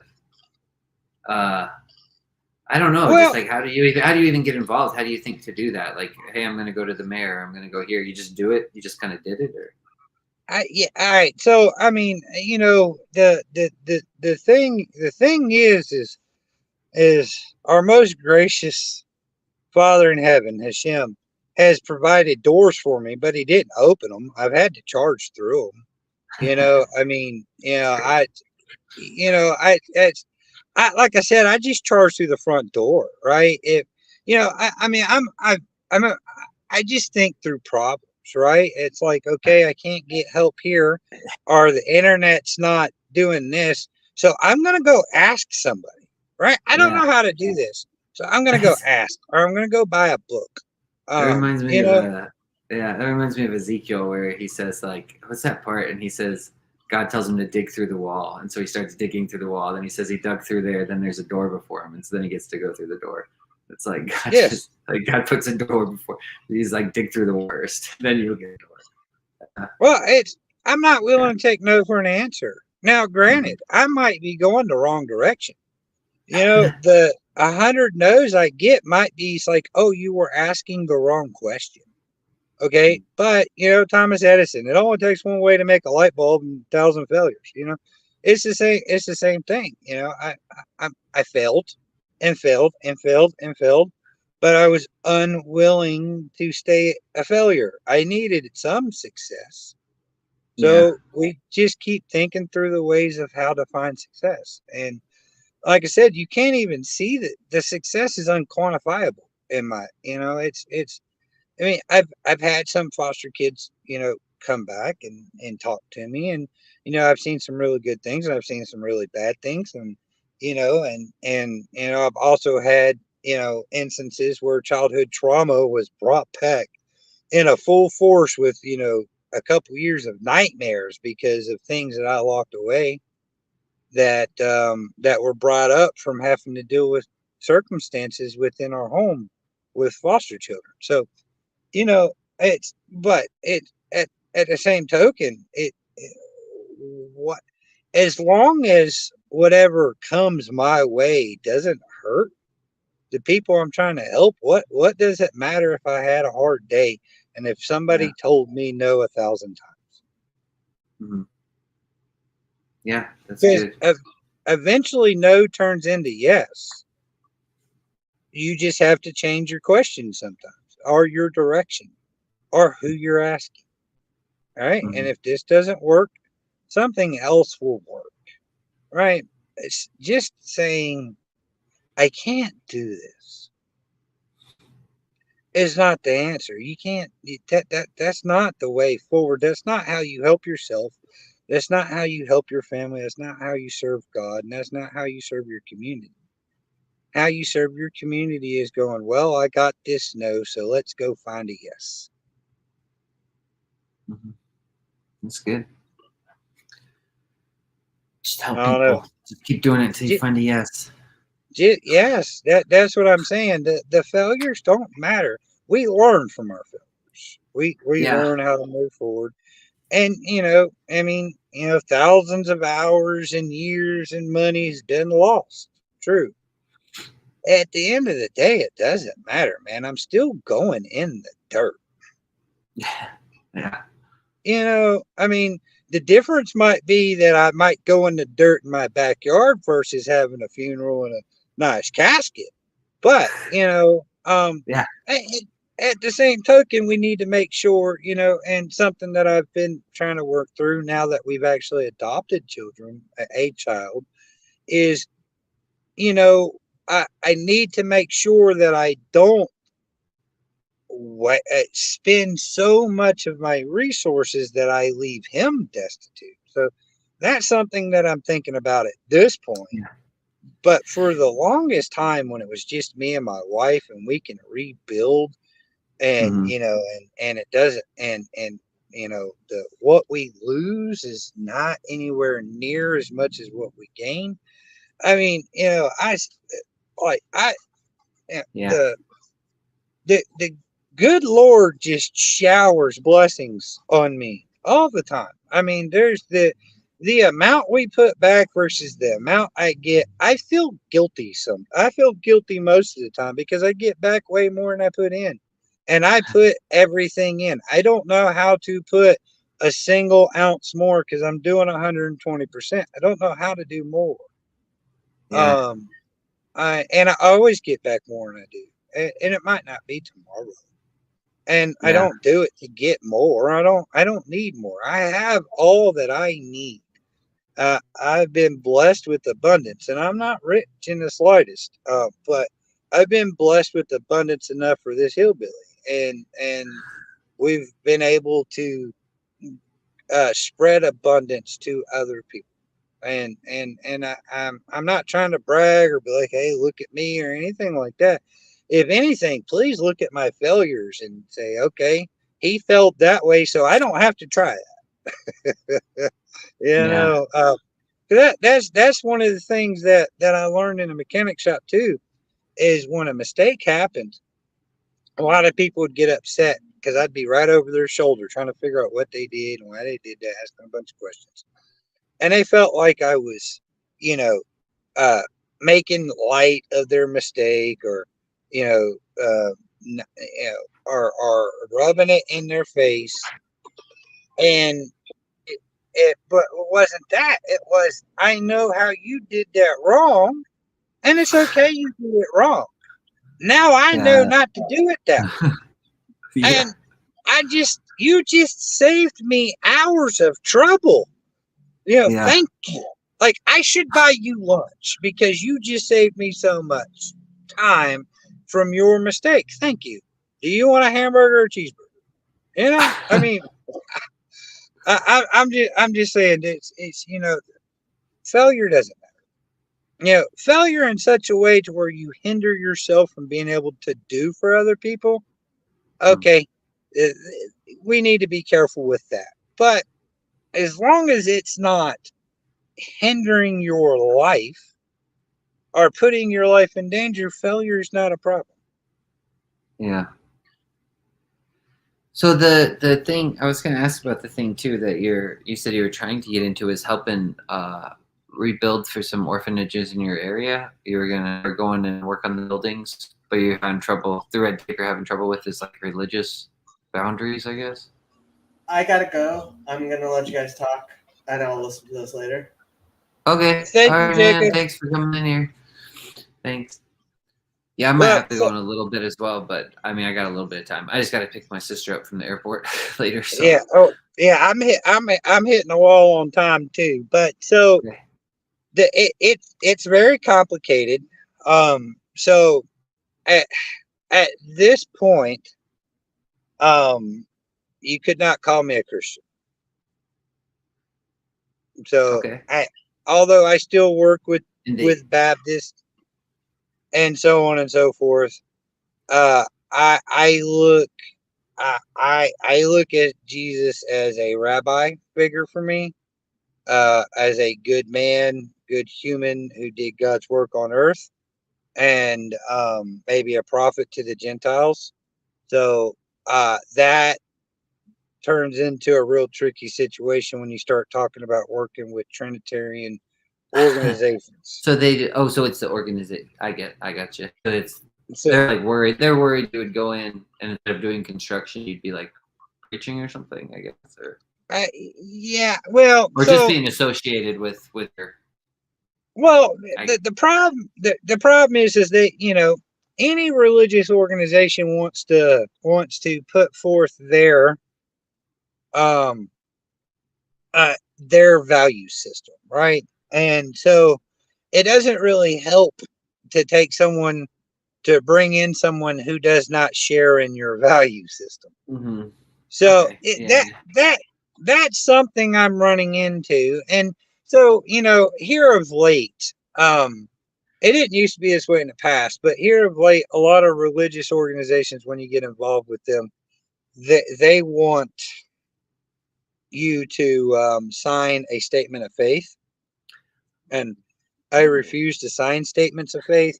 But there are some organizations here that are more loose with that.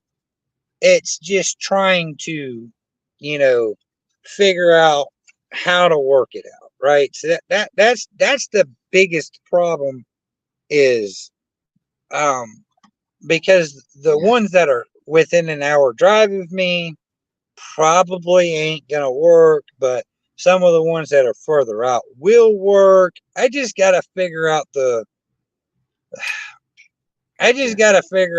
hard lines, and we're still trying to figure out what direction we want to go. So, you know, we took so many children for so long, and there was a little bit of issue with how many children we were, you know, because they were just cycling.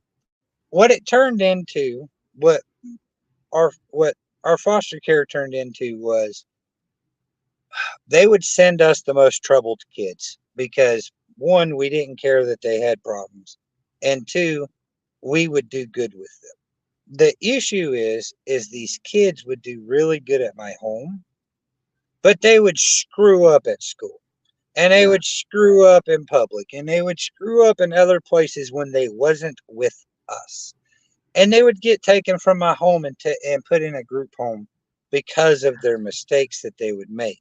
You know, these are big mistakes, and you know, and the problem got turned into is where other kids in my care would become in jeopardy because of some of the problem children we would take in.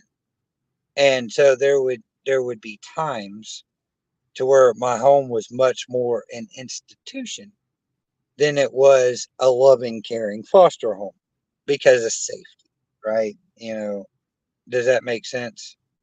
Yeah.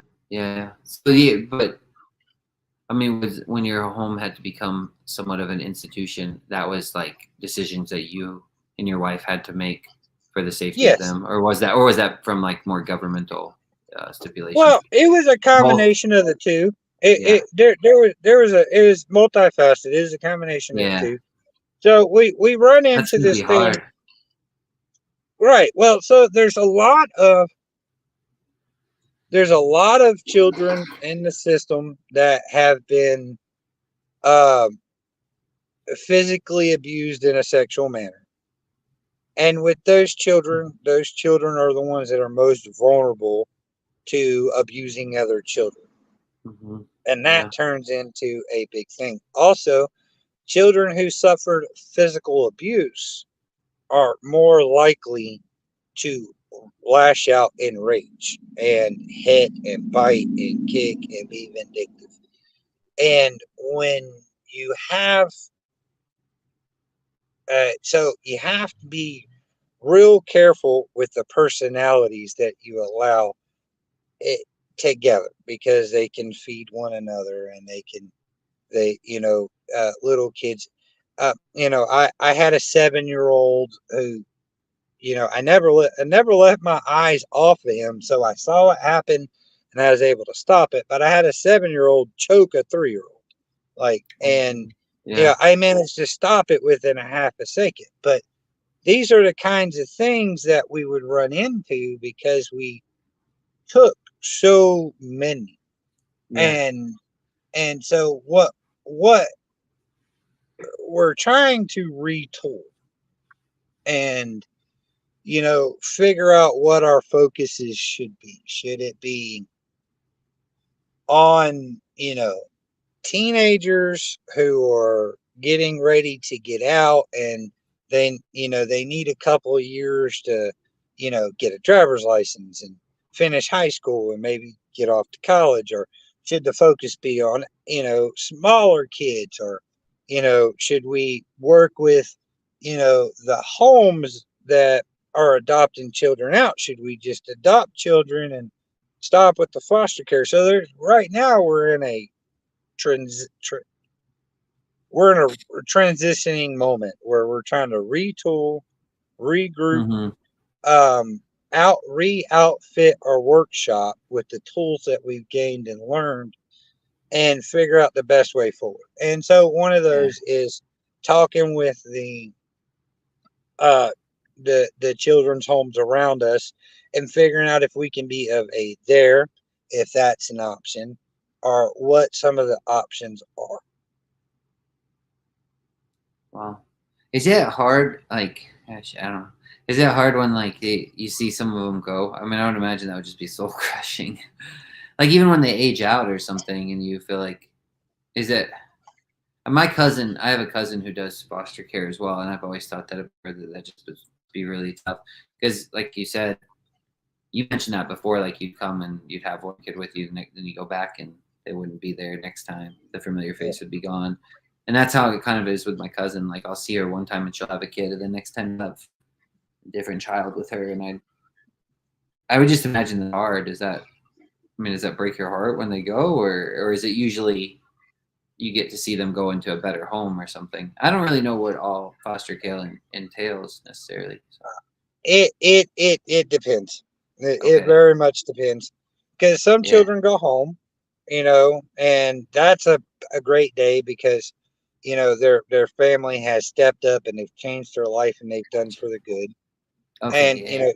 sometimes they might go to other family members, and that's awesome, because family's stepping up and it's giving them a more familiar life.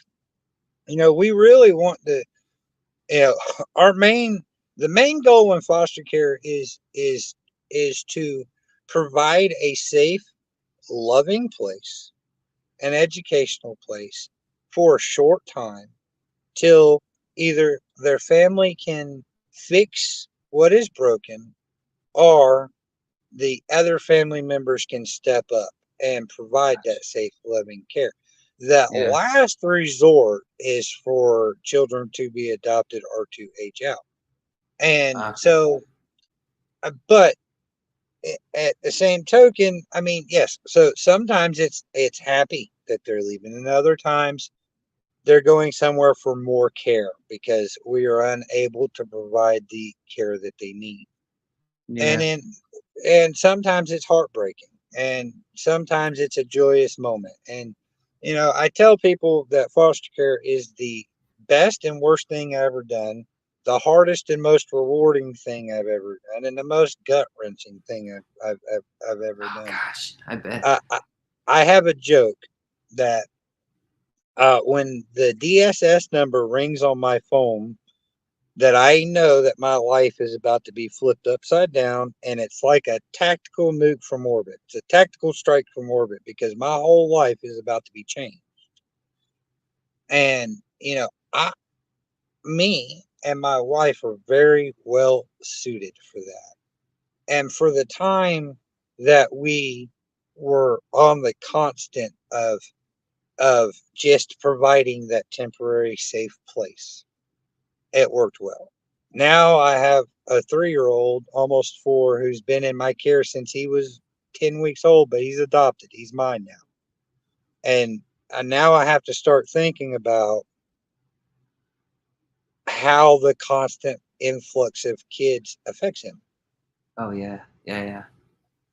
That's a whole And different so scenario. yes, I have to be more careful. And about 2 years ago, when we realized that he was a permanent fixture, we started working on that.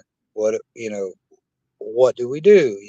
How do we protect him from some of these things? Because he's not coming and going, and how do we still provide a safe home for other children? And, Yeah. and so, this comes to it. So the willy Yeah. nilly of I will be here to be the Superman to save everybody cannot work now, because I can put, my adopted son and other children who've long term in my home at risk.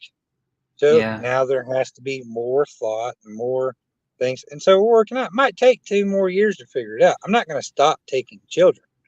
I'm just Mm. more careful with how I take them.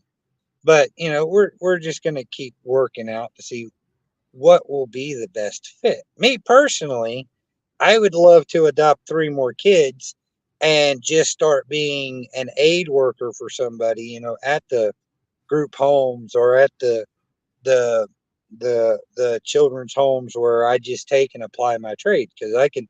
There's very few things that I can't fix at this point, and so maybe my skill at my trade will be more handy for creating safer, more organized, better, Yeah. well lit, better ventilated spaces for these Yeah. children to grow and prosper in. So, we're in a transition, and In your I just go ahead. Oh, I was just gonna ask another question too. In your experience, like dealing more with the U.S. systems, I guess organizations, the church, have you run into a lot of corruption, or is it basically good people doing good work for the most part? Is this a bad question to ask? The reason I'm asking is because like when we go, that's one of the reasons when we've made these trips is to meet and greet the people, get photos, interview them. Like when we went to India, to just actually to get to know them and to know their organization. And there's some, like when we went to Ukraine, I mean, my sister said that she was like, there's some orphanages that we've been to there that they have kids and you want to help the kids, but you don't even know how to help the kids because the orphanage is corrupt. And the people who run the orphan, like not every nurse is corrupt or anything like that, but like maybe the main people that like there was an orphan. I don't even know if it's still there anymore, but there was one, and the guy who ran the orphanage would come in and like molest the children. And it's like send them money. You don't know how to help the kids because you want to help the kids somehow, but it's like you can't. There's and so I didn't know if there's stuff like that you run into because there's some I don't know. It's just Well, or, so or, I'm speaking from a very small place, very yeah. small county, very small organization. So to my knowledge, I have not physically seen any corruption. I have heard rumors and twists and things, but it's Yeah. hard to know. Uh-huh. It's really hard to know. And I mean, you got to take in mind that, I'm dealing with I'm dealing with the government. I'm dealing with state, county, local government, federal government. I'm dealing with the government, and in my neck of the woods, how many hillbillies do you know that don't think the government's corrupt? That's a good point. More than just So hillbillies at this point. I don't think anybody cares anymore for the most part. Everybody I right. talk to is like, yeah. So it's hard to say. It's really Yeah. hard to say. But there's one thing that I see on a constant regular, that will tell you that. Well, I don't know. I don't know what it says, but what it indicates. What I will say is when you start talking about foster care with people, I predominantly get one of two responses. Either one, foster care is corrupt and you must only be doing it for the money. And let me tell you, there's no money in foster care. Or the other one is, oh my God, you're a saint. And, neither one of those responses are correct responses. But, Yeah. I mean, it's Yeah. it's hard to know if we're doing good or not. It's hard to know if we're participating in a corrupt system or not. Yeah. It's just I don't know how you quantify these things. Yeah. And That's true. also, and I don't know how you find corruption without being involved and digging into it either, That's And true. if you accidentally find yourself in the corruption, not you involved in it, but maybe you helping an organization that was corrupt, that Yeah. sucks. But being scared of helping somebody because of corruption, Yeah. you hurt people that way. And so sometimes we make mistakes, but we got to do our due diligence too. We got to look into, who we're helping and who we're talking to and who we're handing things. And, Yeah. it's a good just, point. A fool is easily parted with his money, and time. So we do Yeah. need to be careful with where we put our resources, but Yeah. you don't need to be. But you can't be so scared that you don't get Don't do involved. anything. Yeah. Yes. Yeah. Yeah, because I see what you're saying. People can use that as an excuse of just saying if that's corrupt or, yeah, and they're not all corrupt and and I don't know. Oh man, I don't know. Well, I probably gotta head off here soon, but I didn't know. Are there any more questions you were wanting to ask me, or just? No, I gotta get off here. I'm pushing that hard Okay. limit. Yeah. Hey, brother, I really appreciate you, man. Thank you. Yeah, you too. Thanks for reaching out and doing this. Hopefully we'll talk again soon. And like I said, if you ever want to talk to my sister, let me know. If you got something coming up where you need help, I mean, maybe we could scrounge up some people here and come help you out with whatever it is. I don't know. So I don't know. That'd be awesome. All right, brother, you have a good night. All right, you too. Thanks again. See ya. Bye-bye.